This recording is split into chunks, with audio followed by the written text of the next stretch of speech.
One of the most commonly asked questions in wholesale real estate is how to handle earnest money. Most educators in the industry teach not to offer earnest money to a seller, or at the very most, to only pay $10 or $100. I disagree. Not only is no or low earnest money a bad reflection on you as a wholesaler, but our industry as a whole. And I promise you, it's costing you contracts and you're losing out on deals. On this video, find out the right way to handle earnest money.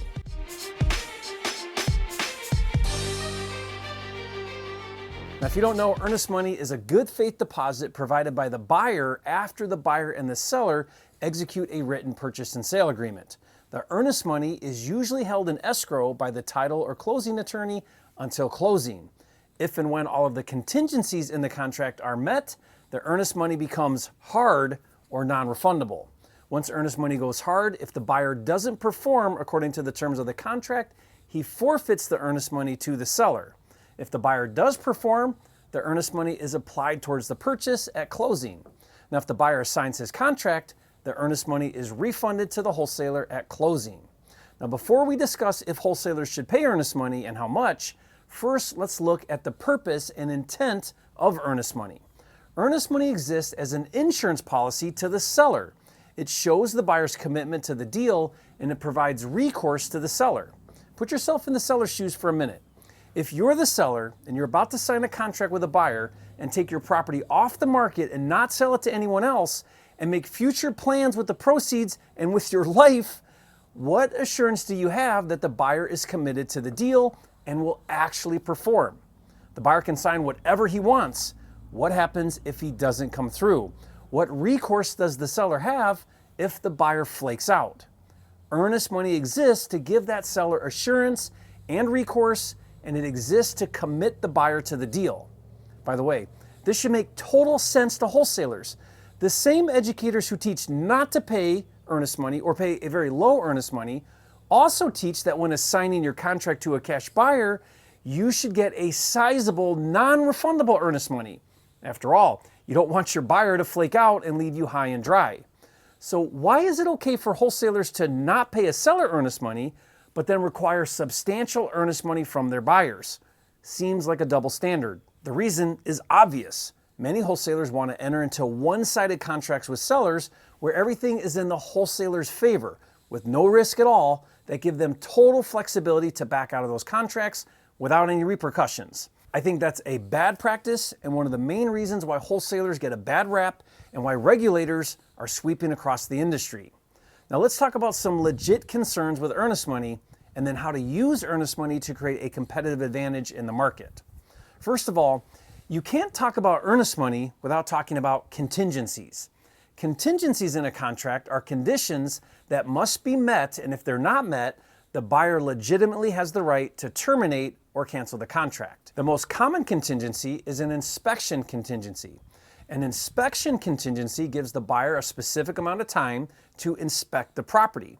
If during the inspection time, undisclosed information about the condition of the property is discovered that negatively impacts the agreed upon price, the buyer can ask for concessions, renegotiate, or cancel the contract. The purpose of an inspection contingency is to give a buyer a reasonable time frame, usually 7 to 10 days, to do proper due diligence to discover issues that are unknown, undisclosed, or unobvious. The problem is many wholesalers abuse the inspection contingency by making it indefinite or using it as a weasel clause to back out of contracts that no longer serve them, such as an inability to find a cash buyer. Again, in my opinion, using a contingency as a weasel clause is unethical. Contingencies should be reasonable, fair, and used for their proper intent. So what do contingencies have to do with earnest money? Well, they go hand in hand because earnest money is refundable until contingencies are met. For example, let's say that my contract with a seller has $1,000 earnest money and a 7-day inspection contingency.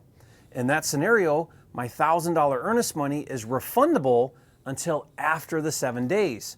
Then it would go hard. So here's the proper way to use an inspection contingency. After agreeing on price with a seller, I'll say, Mr. Seller, in our agreement, you'll see a 10-day inspection contingency. Now, I'll need that time to make sure that there aren't any issues with the property that I'm presently not aware of.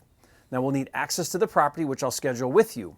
As long as everything checks out, we'll move forward with closing as planned. If something comes to our attention that we aren't aware of, I'll let you know right away and we'll decide together how to handle it. By the way, to get my entire suite of seller scripts, I'll give them to you for free. To get that free download, just go to freesellerscripts.com. Now that language fully discloses the intent and purpose of the inspection contingency to the seller. He knows exactly what to expect. It also gives the seller an opportunity to disclose any known issues that would eventually be discovered anyways. If and when you need to exercise a contingency, get my free termination and price reduction addendums. I'll put the free download link in the description below for you. Okay, now back to earnest money. There is a situation where it may make sense to delay earnest money until after the inspection contingency, and that's if you're contracting a deal sight unseen and you're transacting in a state that requires both parties to release the earnest money. This would avoid your earnest money getting stuck in limbo if the seller refuses to agree to release it. Now in that scenario, conduct your due diligence first and then deposit the earnest money. Okay, so how do you use earnest money to your advantage?